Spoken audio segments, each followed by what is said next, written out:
Hi, guys. It's Josh Rubin here in New York with Douglas Elliman with our latest edition of the Rubin Special with my friend Joy Metalios of Fairfield County, Connecticut. Joy, how's it going on this beautiful day in Fairfield? It's going great. How are you, Josh? It's a beautiful day because it's your birthday. It Happy is. Go, birthday. Josh. It's your birthday. Hey.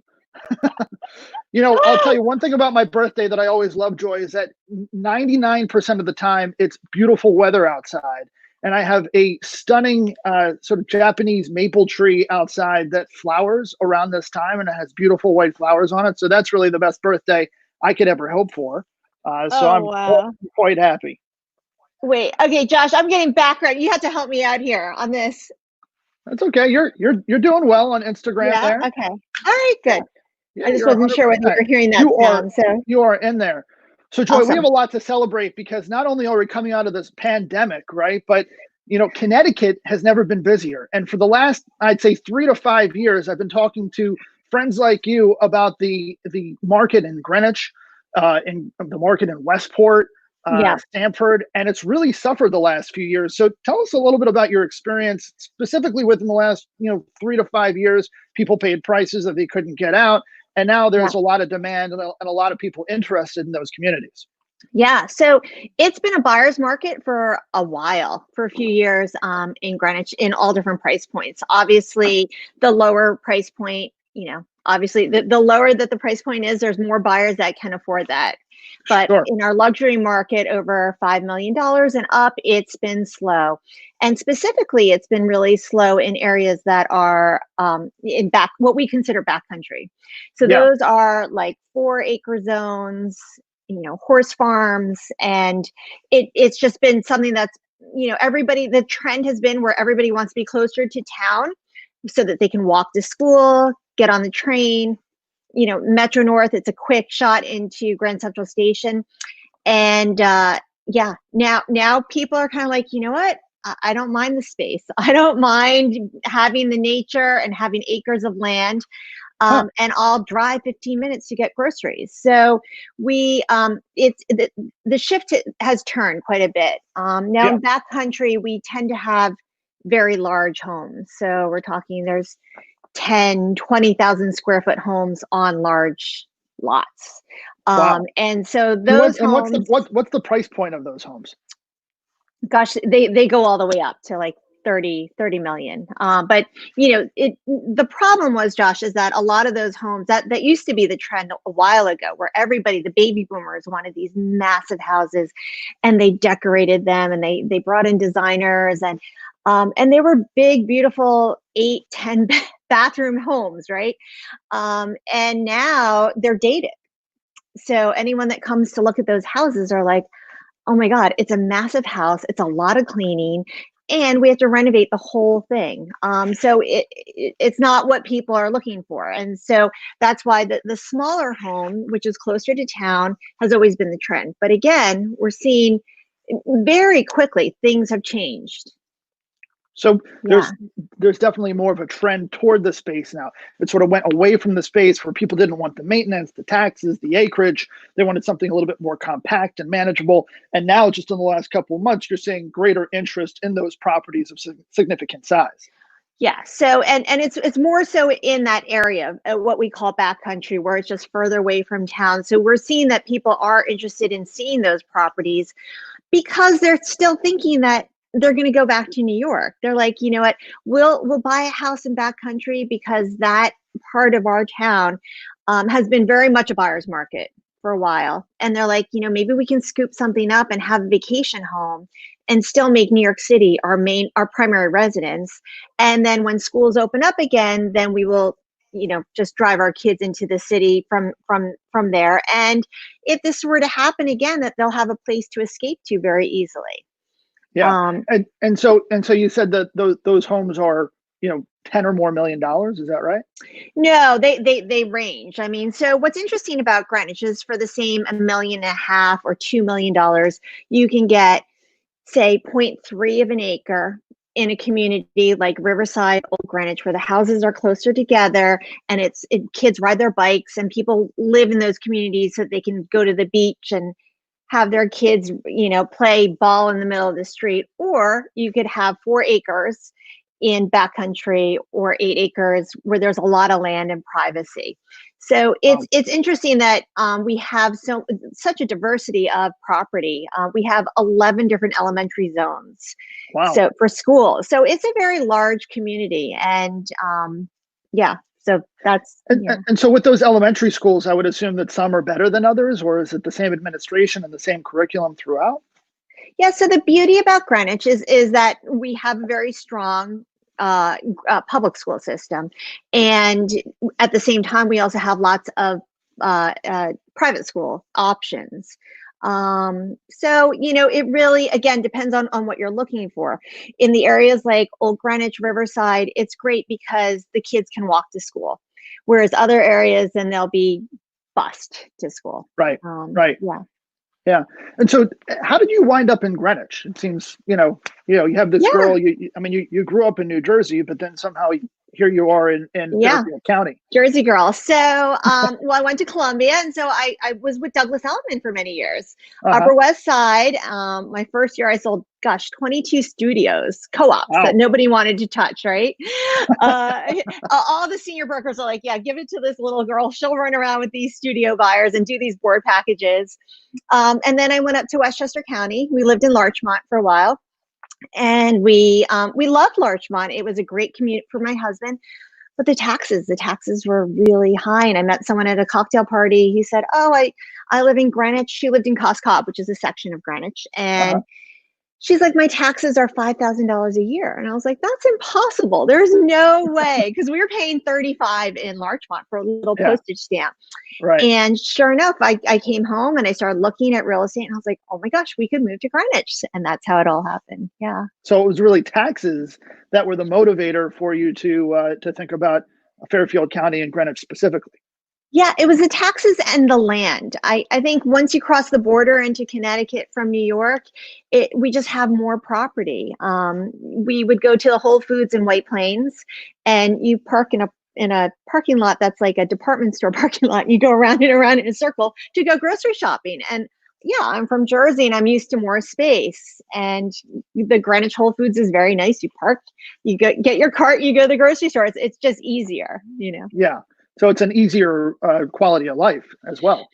It is. And, I've been working, 12-hour days for 7 days a week for the last 3 weeks. It has been like a flood of New Yorkers coming out to Greenwich, and they're feeling like, wow, this is actually really nice, and people are just driving around the neighborhoods, looking at all the trees, and we're getting a lot of buyers from your communities. Yeah. Yeah. Now, are you finding that the people that you're in touch with are coming out there sort of, I've heard a lot of people looking for rentals, and then when they're finding limited supply for the rentals, they're saying, we've always toyed with the idea of buying a second home. So maybe this is really just that moment when we finally take that plunge. Or are people actually moving their primary residence out to Greenwich?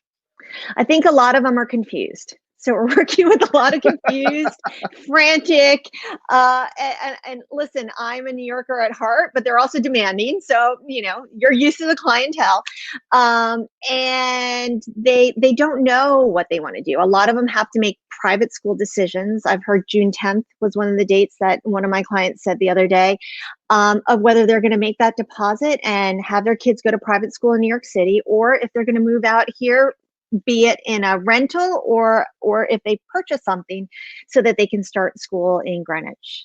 So, but they are very, very confused. And some people are waiting to hear from their employers whether they're going to have that work from home option or not, and how many days that option will be. And I think that's really playing into a lot of people's decisions as well.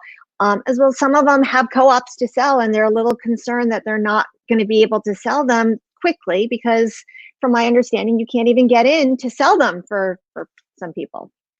Yeah, well, I mean, we're already seeing some evidence of pent-up demand because I had very honest conversation with our clients when this first started to happen. It was really the week of March 16th. It was March 13th when things went sort of a little sideways, and it became clear that we weren't going to be leaving our houses anytime soon. And because of that, I called all my clients that week of Monday, March 16th. And I said, hey, it's clear to all of us what the situation is. We're not going to be able to leave our homes, let alone show yours, Right. So it's really up to you. Do you want to leave your home active and on the market, and people will be looking online now more than ever, for Hmm. various reasons, whether it's finding flaws in their own home or, hey, I'm renting, my lease is up, I need to, finally make that plunge and make the first time purchase it, from my studio or one bedroom rental into a one or two bedroom purchase. And so some people came off the market, fair enough. Right. And then others actually, uh, interestingly, decided to stay on the market.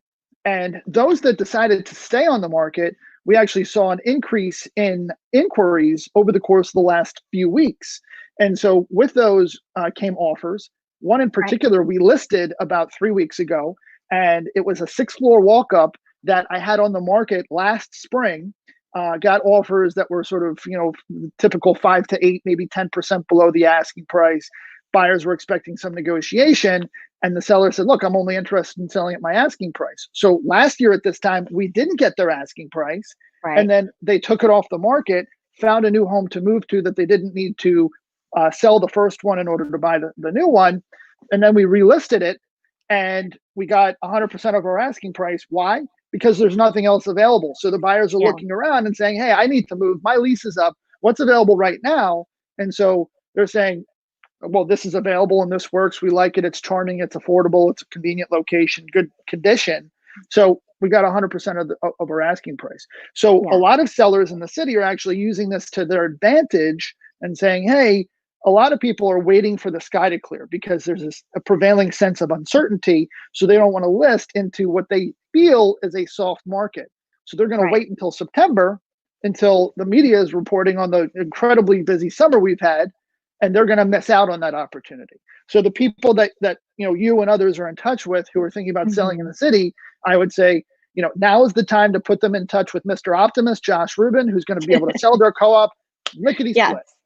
Yeah. I agree. Yeah. Yeah. It's interesting because the buyers that we have out there right now are serious buyers, and because of the whole situation with COVID, we're not even letting them into the homes until we see a pre-qualification or a proof of funds. One, two, they have to sign a COVID agreement, and they're ready to go. These are serious buyers. They're not coming out here just for the heck of it, which is good for us. We have very serious clients, and the sellers are benefiting from it because they're selling. And we the same thing with us. We were able to get full price offers on two listings that we listed this past weekend.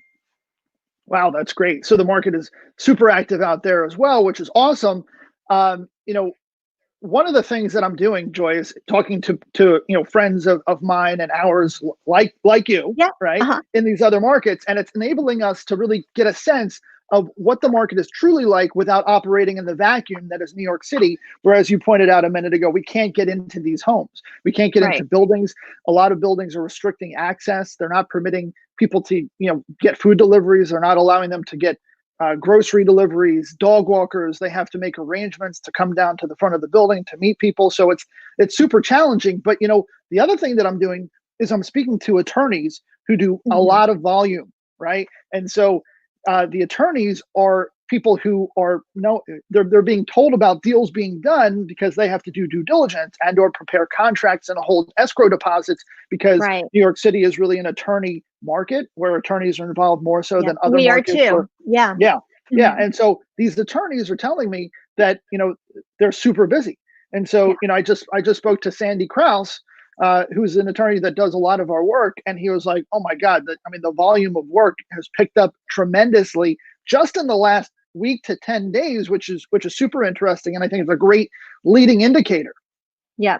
Yeah. I agree. We've been like I said, it's 7 days a week. I've been working 12-hour days, and it's tough. I don't know if you're finding the same thing, that when you're working from home, it's easy to work all day, all night. It's like it will be midnight and I'm doing CMAs for buyer or seller, and I'm like, oh my God, I got to keep my eyes open. And we're so busy, and like I said, we kind of have to catch this wave right now because there seems to be an urgency of people wanting to make decisions right now. Yeah. Yeah. And you more than most would know what it is to, not have that urgency, right? I mean, you came out of, 2018, 2019, where it was like, we're just kind of trudging along, getting through this. And then all of a Yeah. sudden, the pandemic happened and people were like, hey, house and property and acreage plus low taxes, I'm there. Yeah. Yeah. I actually I just listed a house for 6.1 million, and it's beautiful with a pool, which is what everybody in New York seems to want as well. And the owner was willing to sell it turnkey with everything, dishes, it's the second home for him. Right. And we got 3 offers like that. It was just, Wow. and they were all cash, and they were all like, we can close ASAP. Because So we actually have $6.1 million. Just walk us through this, Joy. And I would yeah. encourage you to just include a link after the show to that listing so that people can reference it. Yeah, But it's gone. no, I know, but it's just a point of reference, right? Because it's all about educating our viewers. $6.1 million gets you turnkey pool. What's the interior square footage and the acreage? Yeah, so the interior square footage was about 7,000 square feet, 5 bedrooms, 7 baths, sauna, a crazy like wine room, really nice lower level with multiple fireplaces, home office, which everybody seems to want these days as well, 3-car garage, which is unusual in Riverside, so this is a part of Greenwich, and then at the end of the street it's a private cul-de-sac is water access, so you can drop a kayak, go paddle boarding, and wave to the New York City skyline. It's the good life. That's great. And so the water access is into the sound? Yeah. Wow. And so the offers that came in, I mean, how did you handle it? Did you just select the most qualified? Did you go to second round or best and final? What'd you do? So we did go to best and final, and because the owner was willing to sell it as is, we actually threw in the Porsche. Wow. I was in the garage. Yeah, it was an interesting deal. I was like, oh my God, the last thing I want to be is a used car salesperson, but it was a lightly used Porsche. So yeah. Okay. But we're just trying to be creative with everything that we're doing. It's kind of like we're doing these virtual open houses, and all the other Greenwich workers are like, Joy, how are you doing a virtual open house? But they're effective. It's a way that, you and I, it's using a lot of video, trying to be creative to service our clients. Yeah. And so in the virtual open house, I mean, I've spoken to our colleagues around the country. Everybody seems to be handling it a little bit differently. So are you or a colleague in the house? Are you using a pre-recorded video? Are you using a virtual tour and you're actually in the comfort of your office or home? And, how are you advertising it? So we're advertising it on Zillow because we're able to do that. I know you guys are Street Easy and a whole, other thing in Manhattan. But we put a Zoom link on Zillow, and then we have a pre-recorded video. We also do 3D. So I bought that that Rico, yes. Yeah. And it's great because then you can really pause it and say, do you have any questions here? I just want to point out that right here is where there's a beautiful view, south facing. You can say, this is a double Sub-Zero with refrigerator drawers, whatever it is. And people really appreciate that, and they can ask questions along the way. That's cool. But I know other people. Yeah, other people have been taking appointments, which is another way to do it on Calendly. Yeah. Right.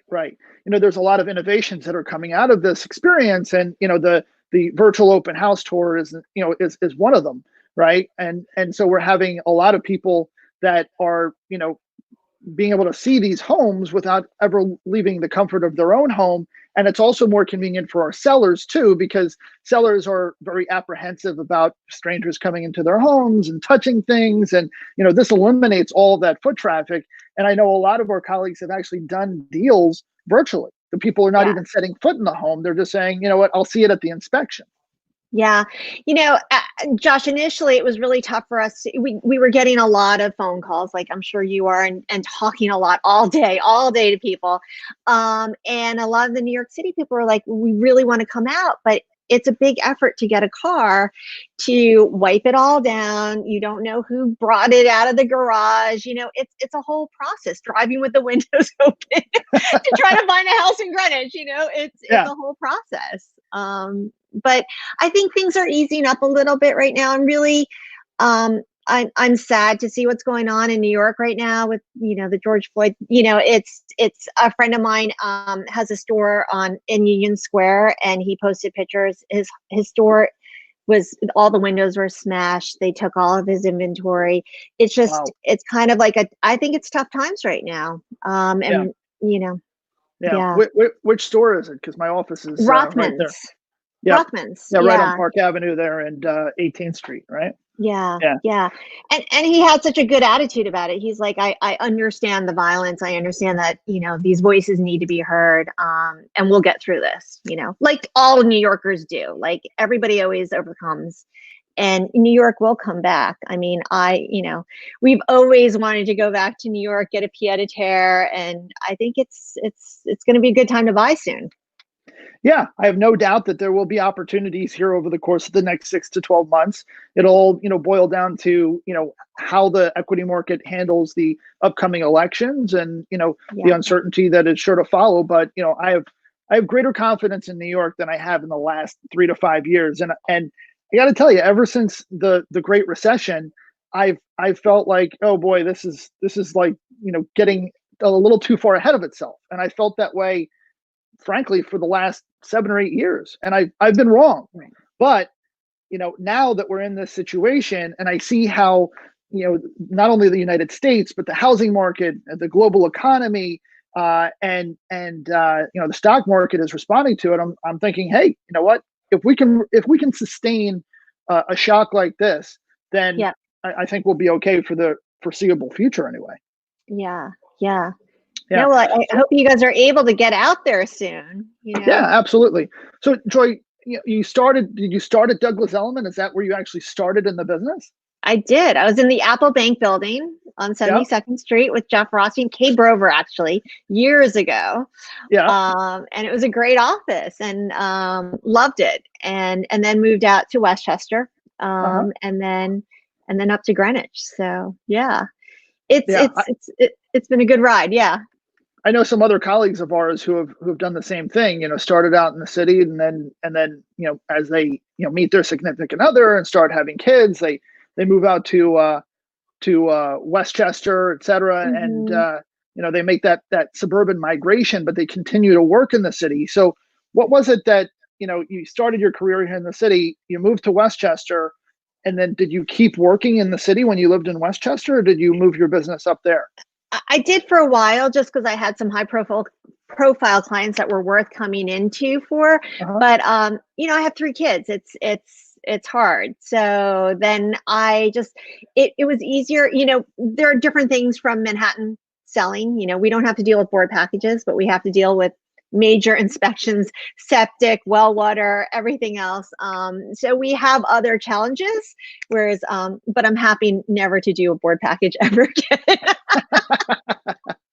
It's funny you mentioned that, because we have a support staff on our team that handles nothing but the transaction coordination, right? From the pre-listing to the board packages to, post-closing contacts and any appointments that are needed with vendors, et cetera. We sort of handle it all. But, the rare occasion that one or more of those members of the support staff goes away and something pressing needs to be done with a transaction, and the agents are thrown into it, they're like, oh my God. And they're like, head explodes, and, just trying to make, 7,000 copies of a tax return or some absurd, aspect of it. Like, it's just too much. And so I'm just surprised that it's not electronic yet.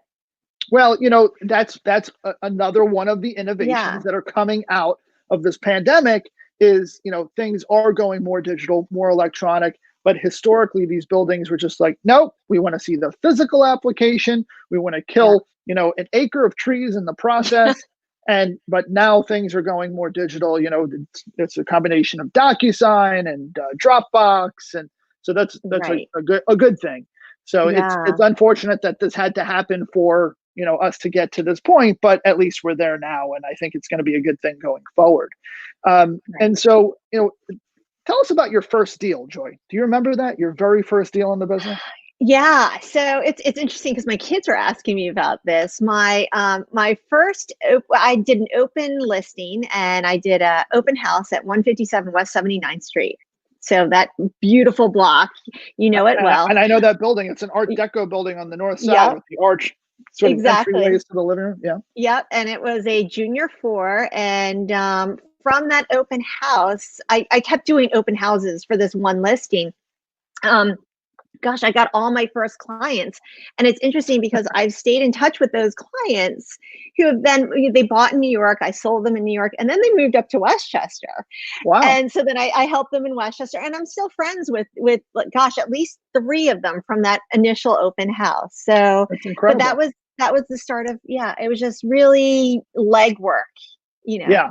Yeah, And hard staying work. on top of it and maintaining contact with people, which I got to tell you, the more success that we have in this business, the busier we get and the Yes. easier it is to not do those basic and important things, right? Which is maintaining contact with your past clients, because these are people who know you, they Yeah. trust you, and they're going to stick by you as long as you stick by them. But like so many uh, situations in life, it's very easy to lose touch with people, but that's one of the critical aspects to success in our business, isn't it?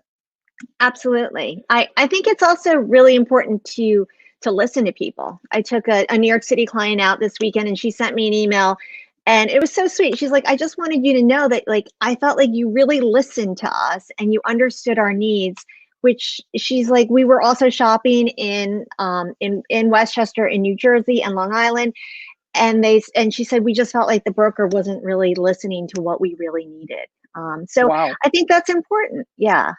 Yeah. Yeah. And was there anything specific that you think attributed to that, or was it just maybe happenstance that the houses that they were looking for matched their needs better? Or, I mean, Yeah, so it's interesting because we do a 9 a.m. huddle with my team every morning, and I was telling my team this morning, we get these calls, random people on Zillow, and they call us and they're like, "We're driving around in the neighborhood and we see that this house is on the market on Zillow.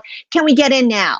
And we're like, "No," and so it's how do you handle that type of phone call? And I was explaining to them that I got on the phone with this person, and I explained to them that what would be more effective is if we have a consultation. I said, why don't we set up a Zoom call, and we can set aside some time after the kids are sleeping. It's fine if it's 9 o'clock at night, so that I can really sit down with you and your husband and really understand what your lifestyle priorities are. Like, do you need a home office? Is it important that you have land, or would you rather have community and walkability? There's so many things that go into a home purchase that are not just about, oh, this is a pretty kitchen, I want to move, I want to see the inside of this. Because I really think location, as you know, is number one. And then just really helping people navigate, because we are such a large community, and my team expands from Westchester all the way up to Westport. So there are different things about each community that are a little bit different, and helping people understand that, because we have so many New Yorkers that come up here and they're like, we really don't understand this. And oh, I had someone yesterday ask me, he's like, wait, because this is a shared driveway, he's like, will Amazon be able to find me? He was so nervous that Amazon wouldn't be able to find his house. I was like, no, Amazon will find your house. yeah, with the technology that they have available, they'll find where your house is and much more. Believe you me. It's interesting, Joy, because a lot of people get these calls, whether it's a sign call or follow up on an open house or a Zillow call, and they're basically just they're just focused on what the person wants. And so many agents that I've interacted with are saying, Right. okay, this person is calling on a studio for $400,000, so they kind of have their mind made up as far as what the person is looking for, and that they're looking for a studio for less than Mhm. $400,000, let's say.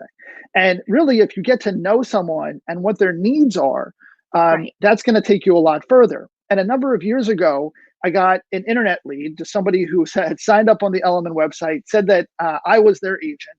And Right. typically, when that happens, it's usually a past client or a friend of mine, and they're really just doing it for informational purposes. And I kind of have a heads up in advance as to what they're doing and why. But in this case, I didn't know the person, and I had Mhm. never heard their name before in my life, and I have almost like a photographic memory for names and connecting them to conversations and transactions, if any.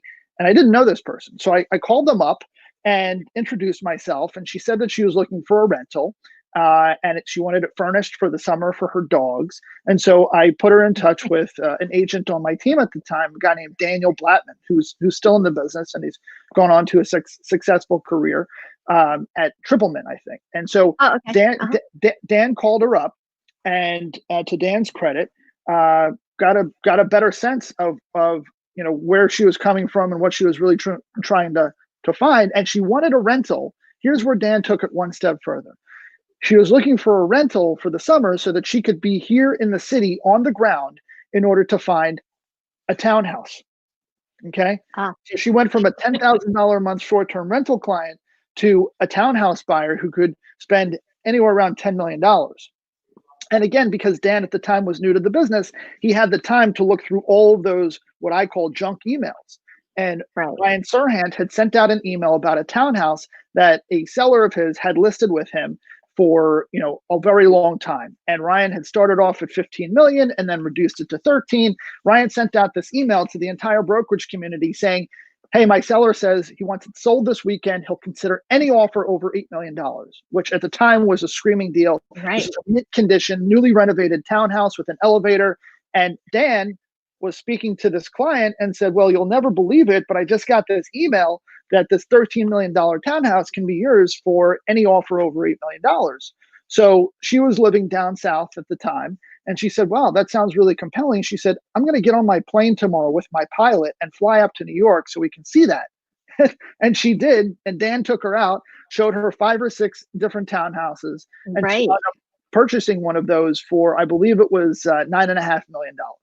So if you just know what to say and how to say it, and you're, as you said, a good listener, then you're going to go a lot further than just assuming that $400,000 studio client is just that. It's not just about the studio, right? Yeah. It's about the network of people that is behind that initial purchase, right? I completely agree. And to that point, I always tell my team, like, to treat every single person that calls you like it's your favorite aunt, because you never know where that's going to lead to. I was helping someone with a $2,000 rental, and she was so grateful that I took the time to talk to her and really understand her needs. And she's like, I've called lots of people and no one has ever followed up. We ended up finding her something, and she ended up being the housekeeper for someone very famous. And it led to something else. So you're not kind because you hope that there's something like that at the end of it. You're just kind because you're a human being, and you treat people with respect the way that you wish that everybody would be treated, Yeah. So I mean, yeah, I would say, to that point, treat every deal as if it's your last, and you don't know when your next deal is going to come or if it's going to come.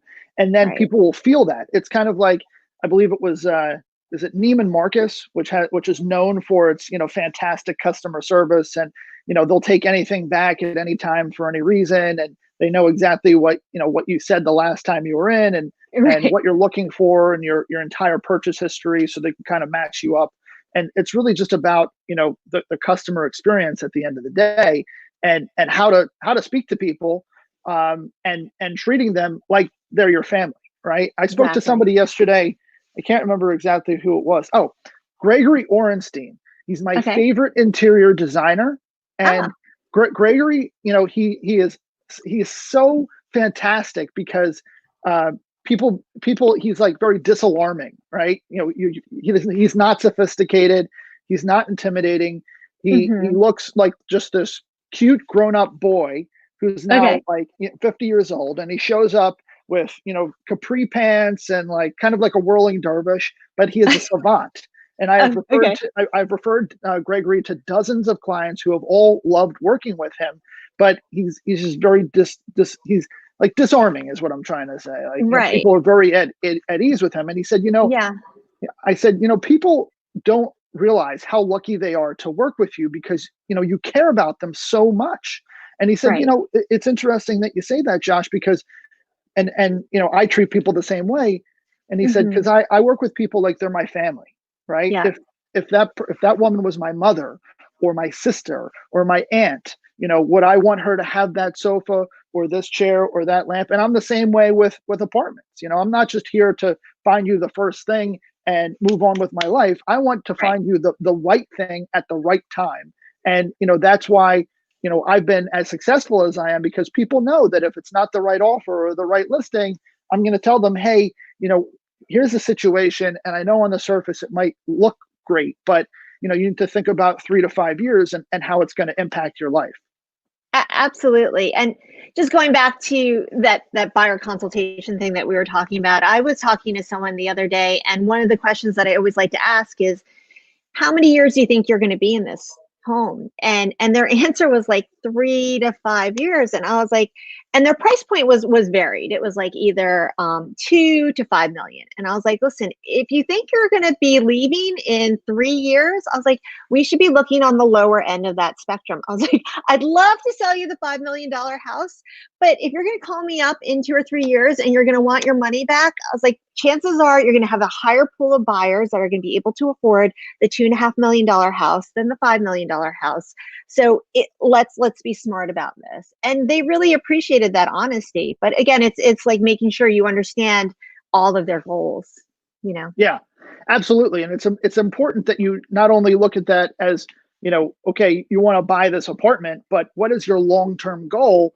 And, as you said, how long do you actually see yourself staying here? Because, Right. if it's a shorter time horizon, you might advise them one way. And if it's a longer time horizon, then, it's another, right? Right. Well, you must Yeah. get it all the time with these co-ops where people can't rent, right? It's Yeah, like they have to really think about what they're going to be doing here, whether it makes more sense if they think that they might move, that they go into a condo. that's right. And Yeah. so, that's a good point, because of people like, Treasure Davis the other day, she's dealing with a lot of military people who, her average customer stays in the home for, 2 or 3 years, which is like overnight to me. But, Yeah. 2 or 3 years, I mean, to buy a co-op where you might not be able to rent it out, it's going to be tough. I was speaking to somebody yesterday who bought into a co-op 2 years ago, and now Mhm. he's thinking about selling because he can't rent. In this co-op, you have Right. to live in it for 5 years, and then you can rent it for 3 out of the next 5. So Right. that's a long time, especially if you're buying a studio where you never know where your life is going to take you as a young professional. And his has taken him further north into New England. So, at the end of the day, he needed that flexibility that he didn't realize when he bought it, because he was so enamored by the crazy architectural style and the great location that he forfeited the ability to sublet, and now his maintenance has creeped up on him. So that's another consideration as well. So, Joy, you told us about your first deal, but Yeah. what's been your most challenging deal over your years in the business? Gosh, I think the most challenging deals are always the divorces. Just because it's tough. There's a lot of emotion going on, and you're really trying to make sure that you're. It's almost like, when we put together a deal, it's trying to put two people together. But when you have a divorce situation, then you really have to make sure there's like three or sometimes four people that are all on the same page to get to that ultimate goal of moving that property. Yeah. Yeah, so How about you? it's a bit like herding cats, right? Yeah. Yeah. Yeah. So, I would say my most challenging deal Hmm. um, was probably last year, after about 24 years in the business, and it was a referral. And while I was grateful for the opportunity, I was representing a church, and it was one of the more prominent churches in the city, Wow. because they had bought it in 1954 as their rectory. And when you think of a rectory, you think of maybe a beautiful stone building or cottage behind the church. And in reality, this was a prominent co-op in New York City. And so they bought it in 1954. It had housed 4 different rectors for this church over the ensuing years. And a past client of mine was on the finance committee of the church, and he realized that they were paying almost $10,000 a month in maintenance. And the value of the apartment was, at the time, approximately $12 million. And so his idea was that they could sell this co op for approximately $12 million. They could probably find a condominium which was more convenient to the church, which is in Midtown. So a little Mm. bit more of a transient neighborhood. The co-op was on Park Avenue, so more of a sort of prominent upper sort of more luxury market.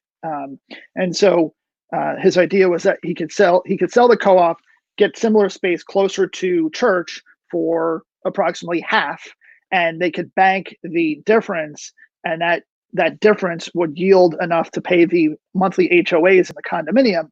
And of course, churches don't pay property taxes, right? Ah. So they would only be paying the common charges and not the real estate tax component of their monthlies. And so between banking the equity and buying for less and the savings in the monthly payments, it would actually benefit the church in the long term. And so we took the listing. The market was sort of changing a little bit. A very similar apartment above this one had sold within the last 6 or 9 months of listing this. That sold for $15 million. It was in much better condition and a higher floor. So we said, probably 12 million. But most people who came to see this apartment felt as though it needed considerable amount of work. So we sort of adjusted along the way. We ultimately sold it for just below $10 million, and the market has continued to change since then. And I should point out that this is one of the sort of original co-ops of Park Avenue, similar to 740 Park, where they don't permit any financing. I was going to say. Financing. I was like, it's going to be zero financing, and so it's difficult to find a buyer like that. Talk about pool of buyers. Yeah, and not only that, but they require the buyer to have a certain multiple of the purchase price and post-closing liquidity, right? So the apartment's $10 million. You can't finance, so you have to write a check for $10 million, and then they expect you to have at least $20 million left in post-closing liquidity. And so what really triggered the buyer to move forward was that the state increased the transfer tax and the mansion tax effective June 30th of 2019. So in other words, if you were not closed by June 30th of 2019, then you are liable to pay these increased transfer taxes, which we're going to start to ladder up the more that you're spending. So in other words, at $2 million, you would then pay an additional 40 basis points, I believe it is. And once you get to $10 million, your what would have been 1% mansion tax became, I think, 3% approximately. So it was essentially going to triple the mansion tax, which was 1%. So on a $10 million purchase, that would have been $100,000 going to $300,000. So the buyer said, you know what, we like this apartment. We're going to go to contract, and we're going to hope that we can close before June 30th. And surprisingly, you would have thought that this very conservative building would have taken their sweet time, and no way we would have been able to close by June 30th.